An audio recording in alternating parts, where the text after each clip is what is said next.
latest video.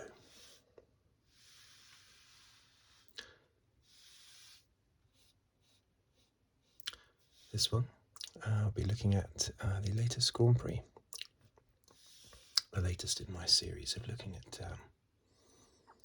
every race this season, 2022.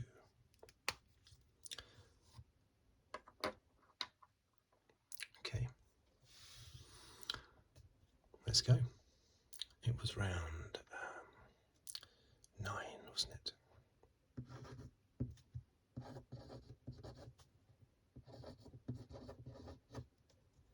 Canada. The Montreal Circuit Gilles Villeneuve. Okay, so as usual, I will just write down the finishing order, and then I'll write down the top 10 in the championship and the top 10 in the drivers and constructors championship. I won't do much talking as I'm writing it down as usual. Okay, here we go.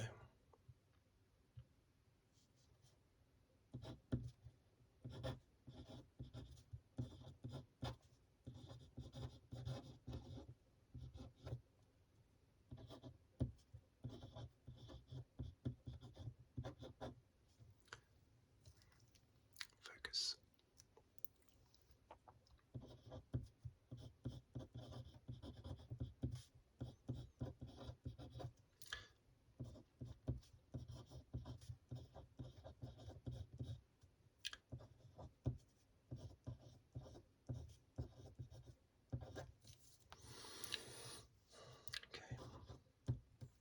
Sixth.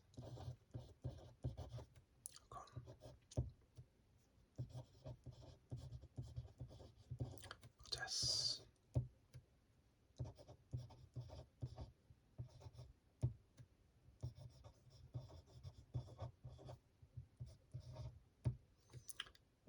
Stroll at the bottom there.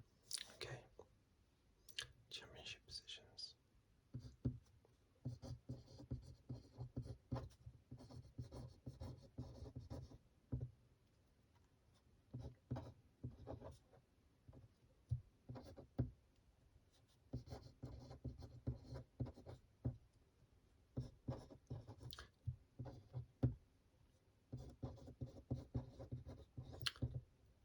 Leclerc 2-6.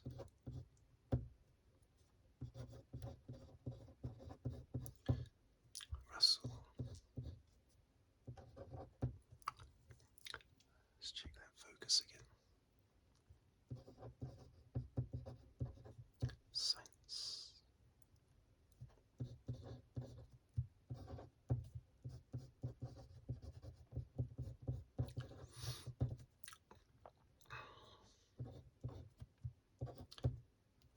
Okay.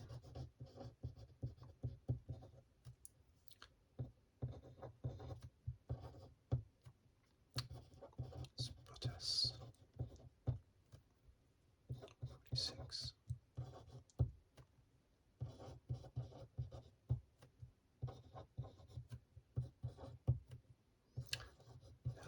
Alonso. Right. I think that's all correct. Yeah. Okay, so constructors.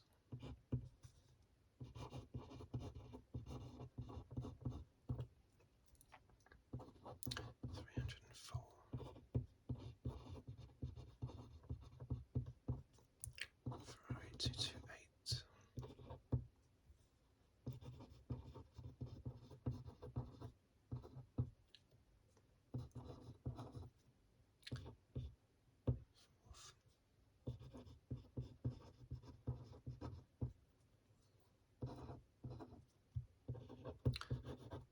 Alpine. So focus. 6.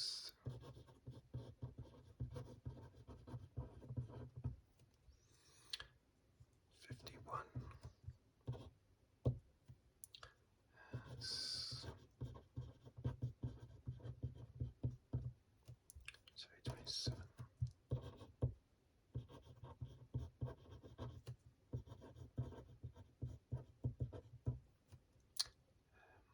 16.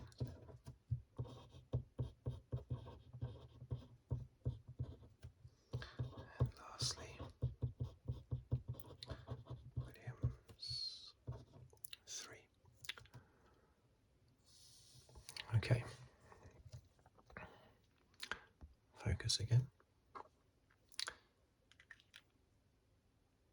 Pen away. Red pen out. Which I might use, I might not. Okay.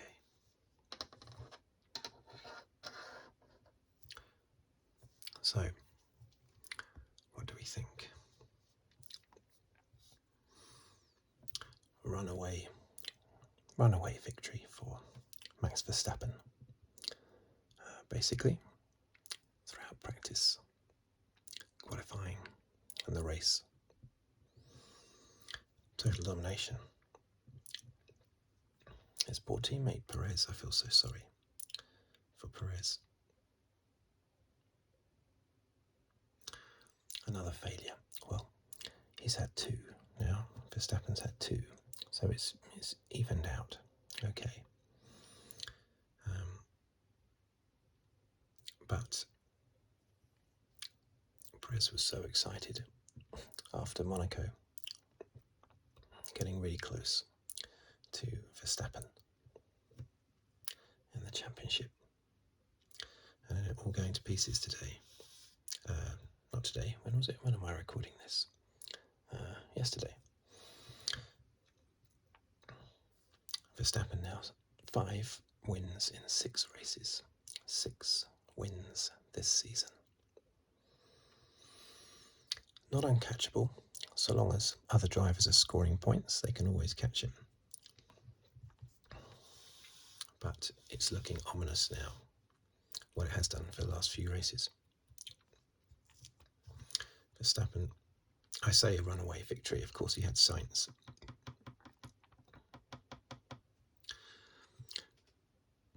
Quicker than him at the end, but of course Sainz did have DRS. Verstappen did not have DRS, and Verstappen seemed to be quite comfortable holding off Sainz. He didn't seem to struggle holding off Sainz at the end there. And without all the safety cars, Verstappen would surely have been further ahead. Sainz got the fastest lap, of course. It's a good race for Sainz, but if I was Sainz, I would be happy that I'd closed up the championship difference between Leclerc and myself. I'd be happy that I was only 24 points now behind Leclerc. But you can't take any high fives or do any high fives for beating Leclerc when Leclerc started at the back of the grid, 19th, I think. Due to his penalty, engine penalty. Or was it penalties? I don't know. Sometimes they like to stack these penalties onto one race, the team does. I don't know how many engine penalties he had, but had at least one.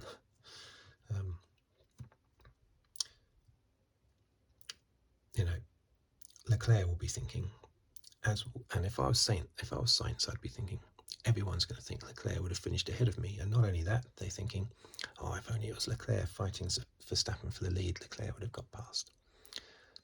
And of course, that's possible. Probably not, I would say. I think Verstappen had it under control. But that's what a lot of people will be thinking.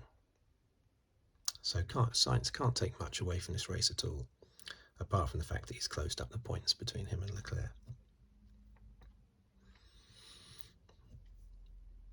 Mercedes, Hamilton and Russell. Now, a lot of the talk was how pleased Hamilton was in qualifying. And yes, 4th is great, but where would Russell have been had Russell not taken that risk and gone on to slicks in qualifying? Russell might have qualified ahead of Hamilton.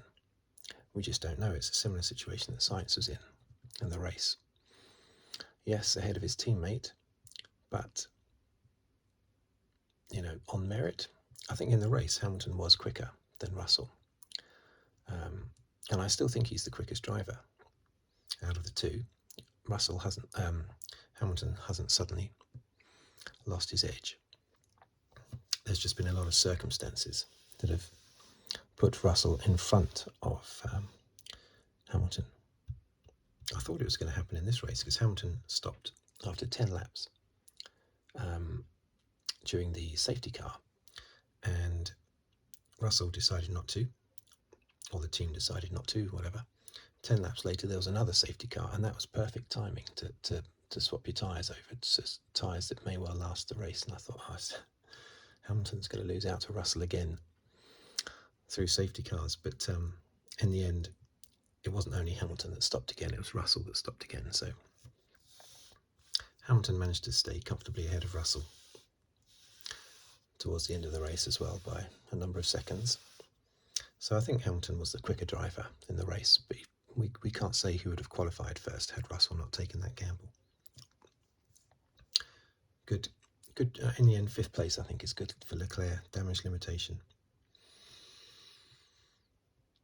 Remember last year in Russia, Verstappen was heading for 7th, and then in the last couple of laps it rained, and due to his or the team's decision to quickly pit, he ended up finishing that race in 2nd place in Russia when he was set to finish 7th. Leclerc would have needed a bit of luck like that to get any higher than 5th today.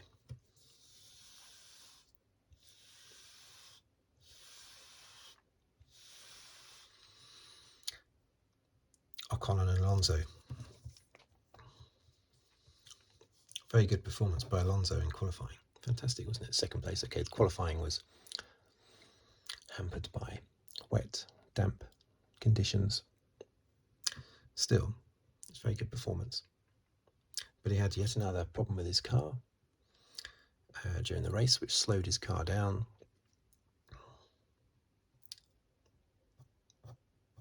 What do they call it? Tapping or something? Where it's only running at, the engine's only running at 80% capacity or something. And so at the end of the race, he was behind Ocon.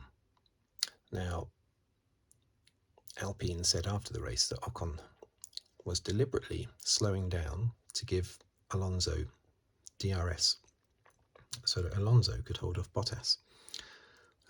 Maybe that's the case. If that was the case, it's a bit embarrassing that Alonso was having a go, shouting down the radio that he was faster than Ocon. You know, it looks like it was only because Ocon was slowing up to provide the train, but it doesn't seem like the sort of team sacrifice that someone like Ocon would do to deliberately slow down his car in order to help his teammate. That doesn't sound like Ocon. It really doesn't. But anyway, according to the team, that's what Ocon did. It meant nothing in the end, of course, because Alonso was weaving so much on the track that he got a 5-second penalty after the race. So he didn't finish 7th, he got demoted down to 9th, with Bottas finishing 7th.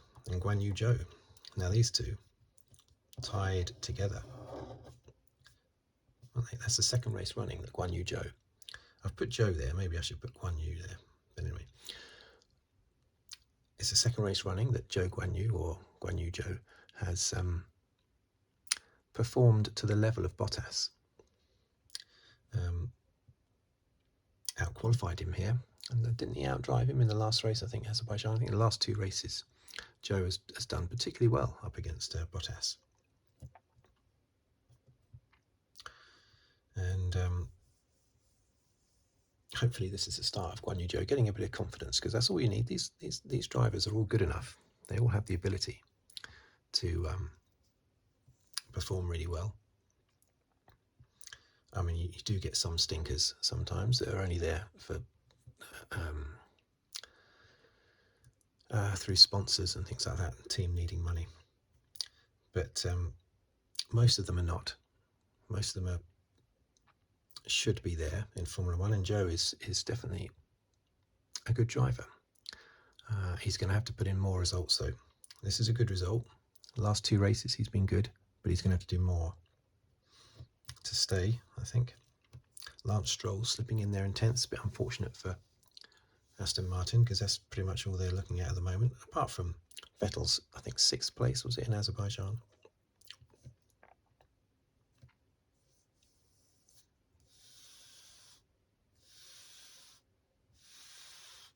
So many safety car periods today, weren't there? Was it 3 or was it 4 maybe? I think 3 safety car, and that, of course, it's so tempting to come in for a pit stop. So lots of cars are coming in for pit stops at unplanned times. All the strategy gets thrown out the window to take advantage of the of losing only sort of 10 or 12 seconds at a pit stop instead of 25 seconds by doing it under the virtual safety car. So strategies were getting thrown out the window.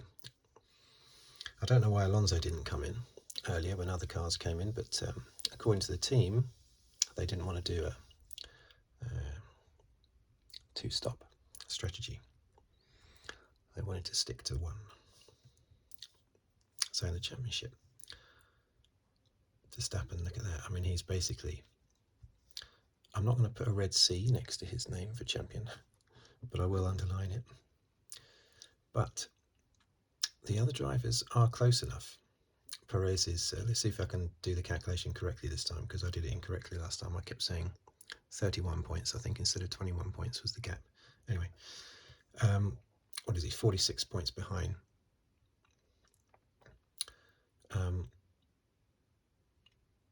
That's not unassailable, but when it's your teammate, it's very difficult, because the team will naturally be supporting Verstappen more so going into the championship anyway. But even more so now. 6 wins to Perez's 1. And Leclerc losing ground all the time, 49 points behind Verstappen. Only 15 points ahead of Russell. Look at that. 15 points. 15 points.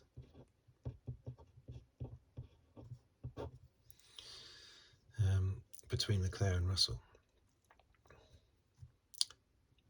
That's incredible, considering the first 3 races. Sainz still behind Russell, but the championship order has stayed basically the same. I don't think anything's changed in the top 10. Alonso, I'm sure, was 10th last time, so I'm sure the championship positions have stayed exactly the same. Hamilton, takes me back to 2009, his sort of championship positioning throughout the 2009 season. And I think he won 1 race that year, Hungarian Grand Prix. Let's get that back in focus. And of course here, what have we got here then? Only 40 points.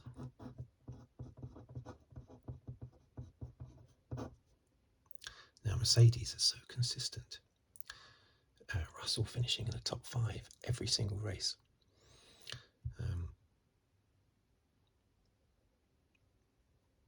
That just goes to show how, it's all very well winning races, but you have to be scoring all the time. And the Mercedes drivers are constantly scoring. There's only been 1 failure to score. That was by Lewis Hamilton. You keep scoring, you've got a chance. And if Mercedes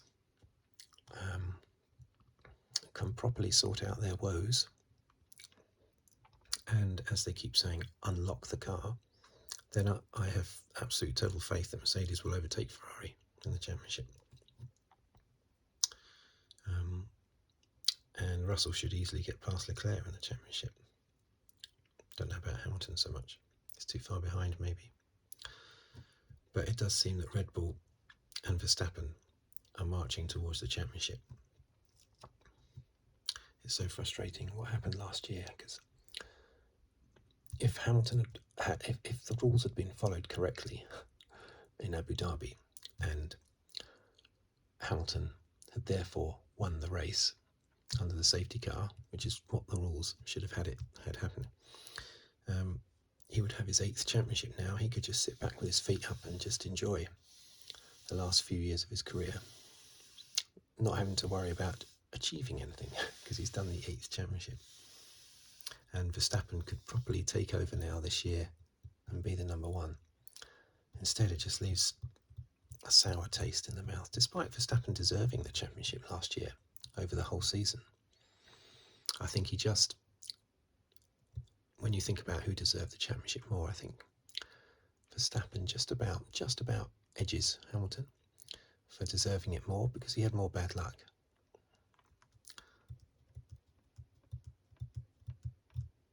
But you can't get around that final race.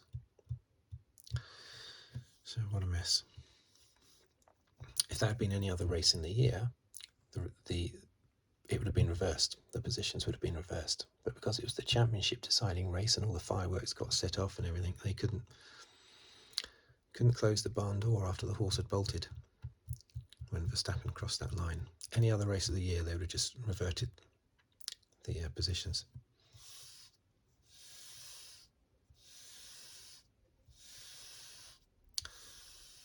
McLaren, I don't know where they were in this race. Did they finish 11th and 14th? Norris got a 5-second penalty for something.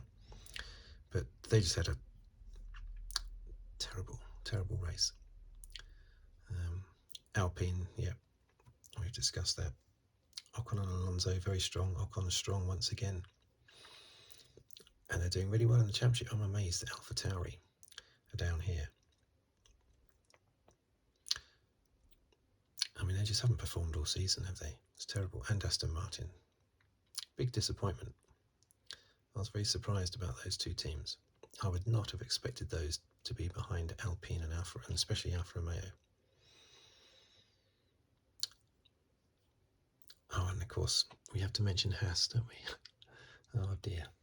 So good in qualifying. I think they have a car that has good mechanical grip, so it works well in the wet. It works well on cold days. Anything that requires a bit of aerodynamic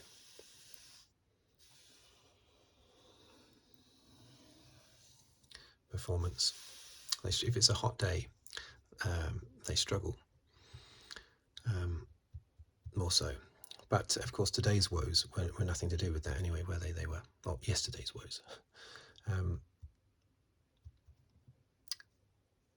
Magnussen had damaged his car, we think probably on Hamilton, on the first lap, just like he did in Barcelona. And Magnussen had some kind of car failure. Schumacher had some kind of car failure that made him retire.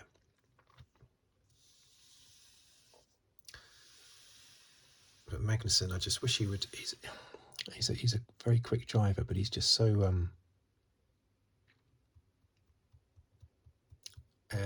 he's a bad loser, I guess. He doesn't. You could argue that anyone who's very competitive is a bad loser. I mean, often Senna got accused of being a bad loser, but you have to know when to give up the fight. You have to know when the corner's not yours. And he gets into more than his fair share of knocks and scrapes.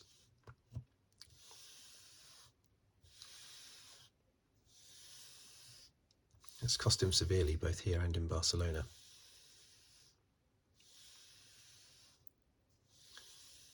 Regardless of whose fault those two incidents were.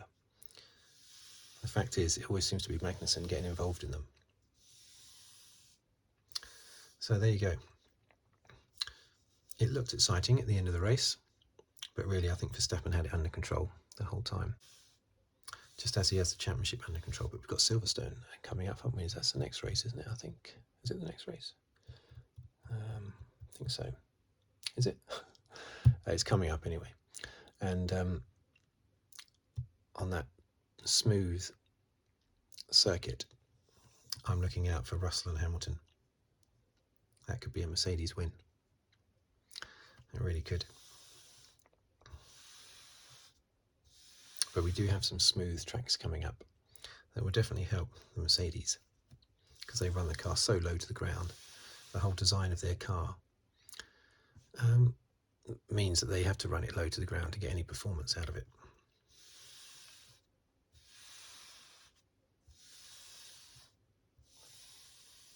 And so if they're on a billiard smooth surface, that's a lot better for them than a bumpy surface.